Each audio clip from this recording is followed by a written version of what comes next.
Assalamualaikum dan selamat pagi kepada pelajar Dua Zurah. Tahniah kerana bersama-sama mengikuti PDPR Mata Pelajaran Sains tingkatan 2 dan kita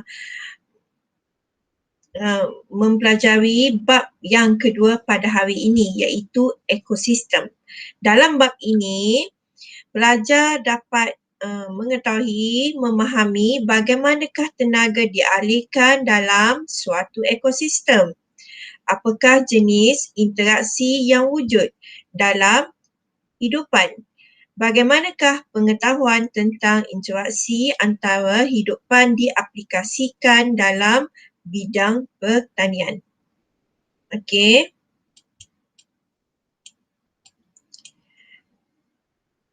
Topik yang kita belajar pada pagi ini, kita boleh memahami, pelajar boleh memahami aliran tenaga dalam ekosistem, kita nutrien dalam ekosistem, saling bersandaran dan interaksi antara organisma dan antara organisma dengan persekitaran, peranan manusia dalam mengekalkan keseimbangan alam.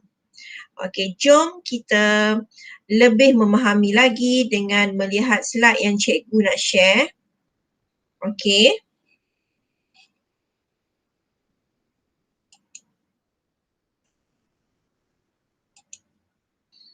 Okey, bab 2, ekosistem. Okey. 2.1, aliran tenaga dalam ekosistem. Okey, apakah aliran tenaga dalam ekosistem ni? Okey, kita nampak gambar pun dah menjelaskan bahawa matahari merupakan sumber tenaga yang utama. Tumbuhan hijau menggunakan tenaga matahari untuk menjalani proses fotosintesis dan menukarkan kepada tenaga kimia. Tenaga kimia ini berpindah daripada pengguna primer ke pengguna sekunder dan sehinggalah ke pengguna tertier. Pada masa yang sama juga, sebahagian daripada tenaga juga akan terbebas ke persekitaran dalam bentuk tenaga haba. Okey, apa istilah pengeluar? Pengeluar adalah merupakan tumbuhan hijau yang menjalani proses fotosintesis, iaitu proses membuat makanan sendiri. Itu istilah pengeluar. Pengguna primer. Okey, ini contoh pengguna primer. Merupakan haiwan herbivore atau omnivore yang makan tumbuh-tumbuhan.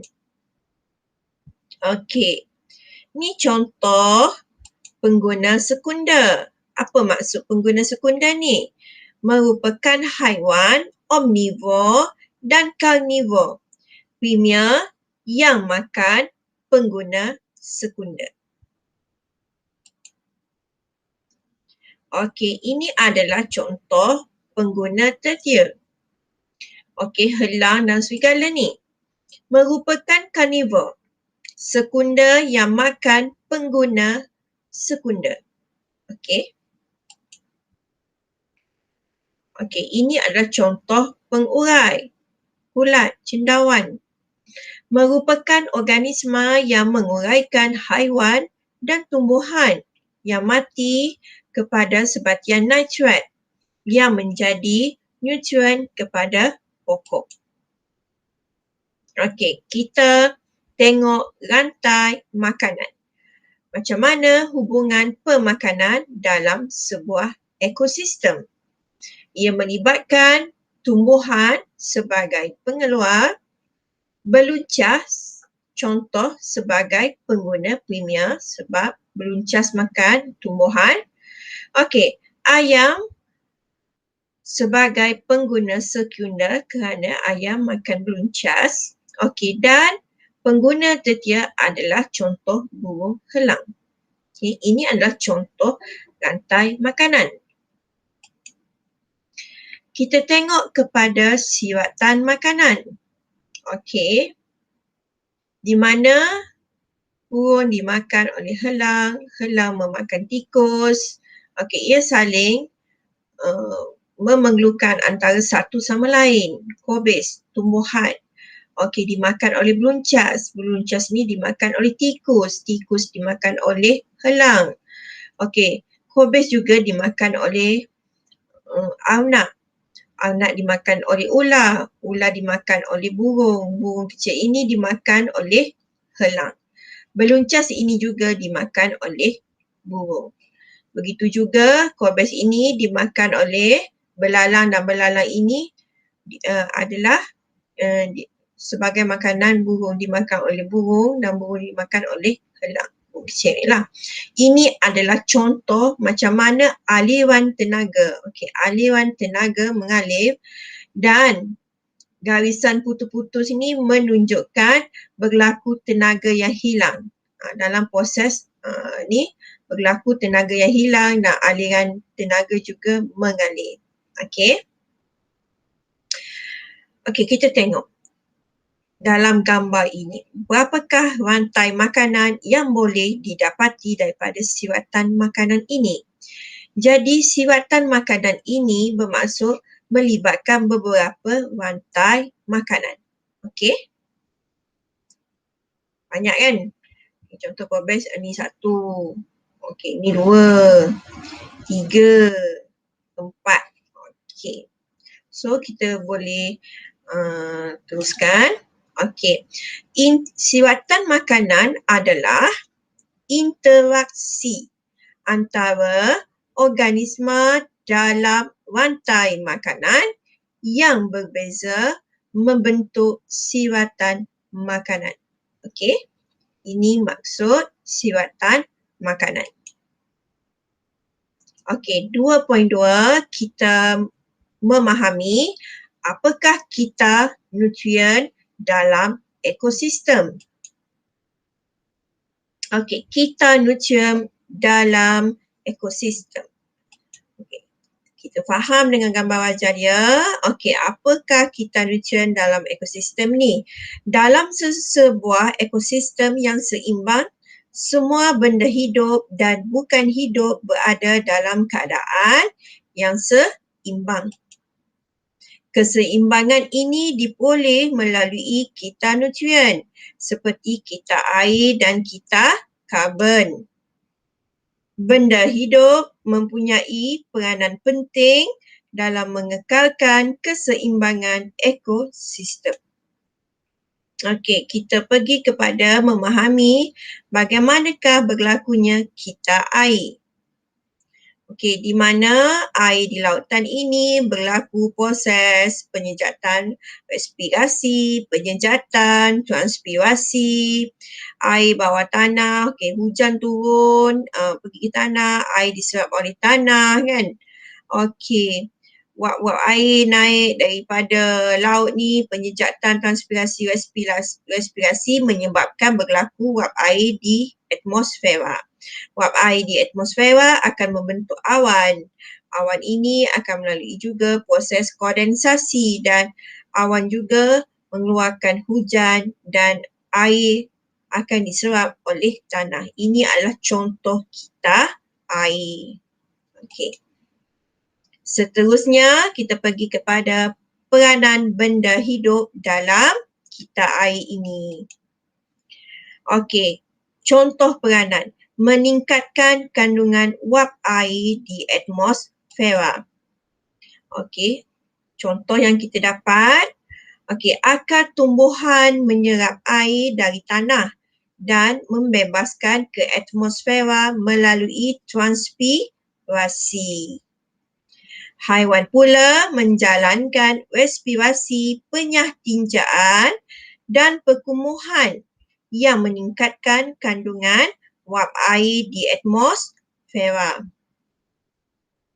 Okey, kita pergi kepada peranan benda hidup dalam kita air.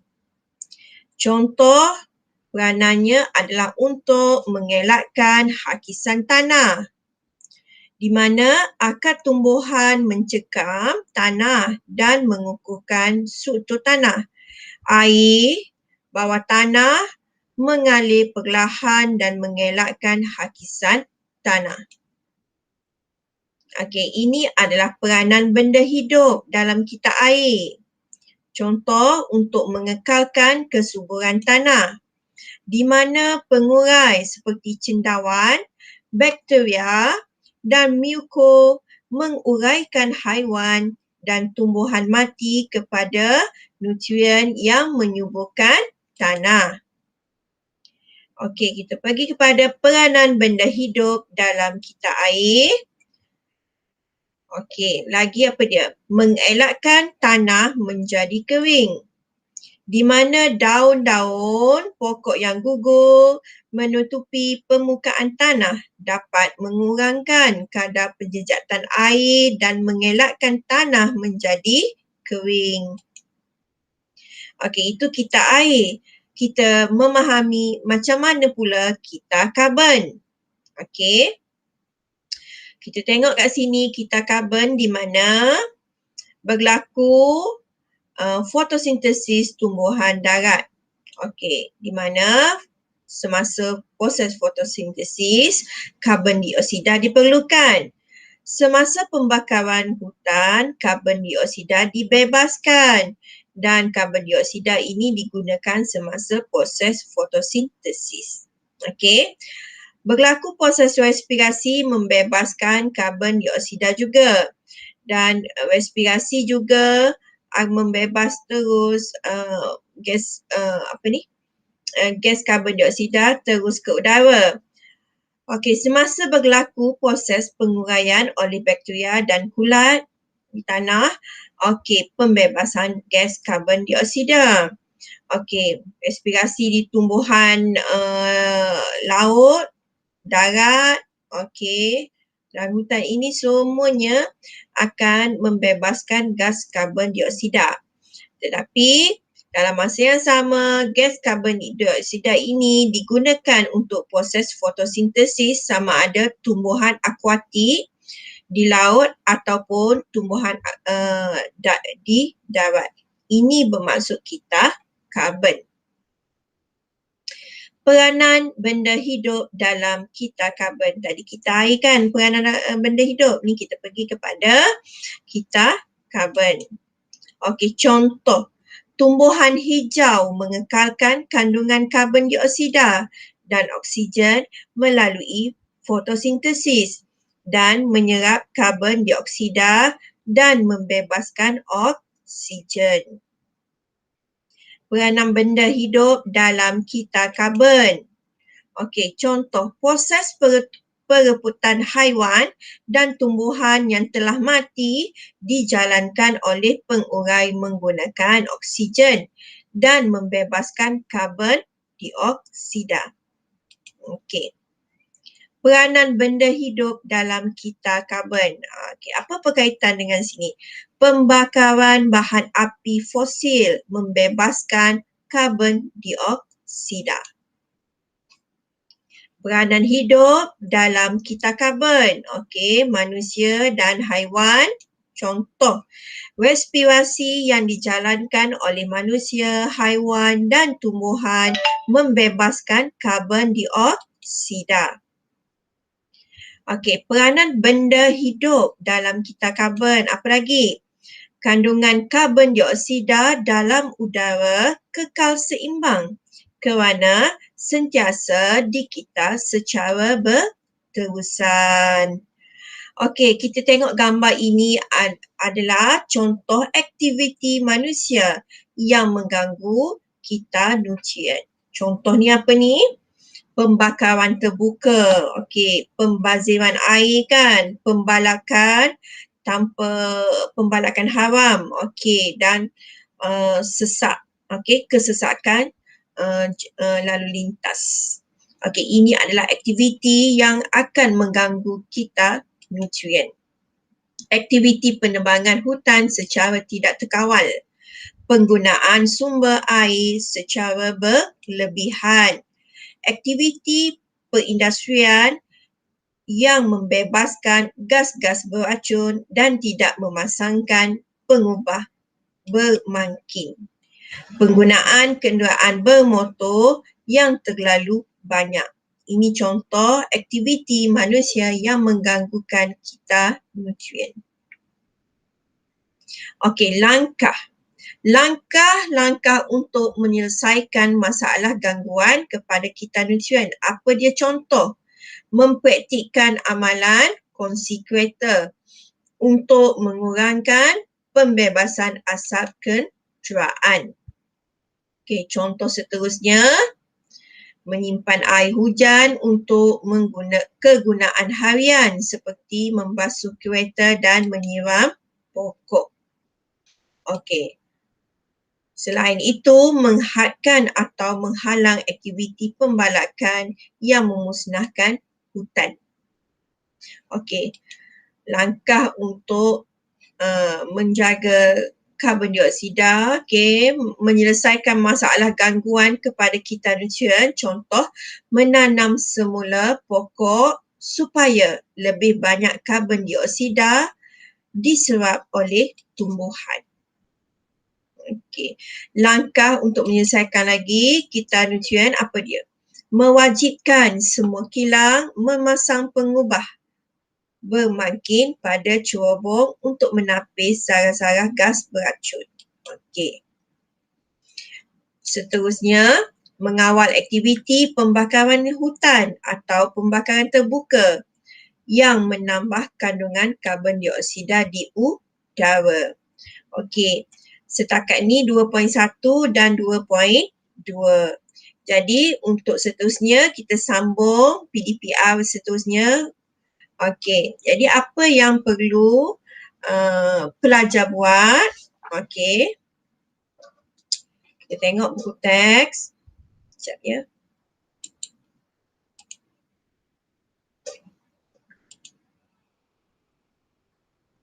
Okey, ni. Tafri pengeluar pengguna. Okey, secara. Okey, cikgu kurangkan. Sikit. Okey. Kita tengok yang kita belajar ni rantai makanan. Okey. Yang cikgu bagi tahu tu semua dah merangkumi yang dalam buku ni ya. Okey, aliran tenaga. Kita nutrien dan ekosistem, kita air, kita dah belajar tadi, kita karbon dan kita oksigen. Okey, peranan langkah. Okey. Langkah untuk menyelesaikan masalah gangguan kepada kita nutrien. Okey, ni cikgu dah bagi tahu contoh yang sama je. Okey, cikgu nak anak-anak membuat latihan formatif 2.2, okey, muka surat 27. Okey, jadi jawab soalan 1, 2, 3 dan 4. Okey, jadi setelah mendengar video pengajaran cikgu, pelajar mesti 1, menjawab kuis Google Form. Kuis ini merangkumi subtopik inilah. Okey, yang kedua, pelajar mesti membuat nota subtopik 2.1 dan 2.2. Okey, yang ni lah. Okey, macam mana nak buat nota? Boleh rujuk video pengajaran cikgu yang cikgu sharekan. Boleh ulang-ulang. Okey, boleh tengok buku teks. Lukislah kita kita nutrien tu siratan ke lukislah berapa gambar rajah tu. Okey, selepas membuat nota mesti membuat latihan formatif muka surat 27.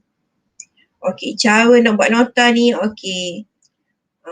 Kita karbon, kita oksigen ni buatlah satu carta kan. Okey. Kita nutrien, kita ekosistem, apakah maksud dia? Kita air, okey. Okey, apakah ia? Okey.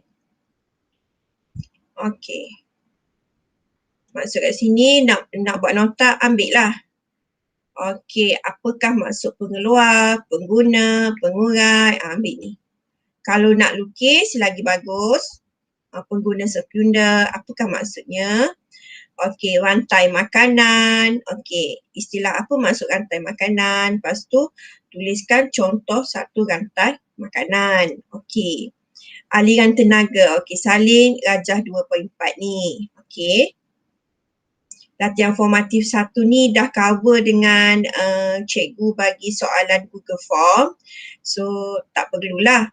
Okey, untuk 2.2, apakah dia kita nutrien dan ekosistem? Okey, ambil ayat ni. Okey, dan nyatakan contoh kita air. Okey, nak lukis ke tapi janganlah photostat dan tampal terus. Tulisan tu kena tulis, okey? Kita karbon dan kita oksigen. Okey. Peranan. Okey. Langkah ambil simple je. Ambil 3, ada 6, ambil 3. Okey, itu je lah. Okey. So, cikgu sangat mengharapkan komitmen daripada pelajar 2 Zurah supaya membuat tugasan PDPR dengan terbaik. Cikgu nak semua terlibat. Okey? Jadi sampai sini dulu untuk PDPR kita kali ini. Okey, kita jumpa lagi seterusnya. Okey. Dan selamat bercuti. Sambil bercuti tu banyak masa buat nota. Okey, jangan lupa buat kuis, updatekan markah. Okey. Okey. Sekian, terima kasih. Assalamualaikum.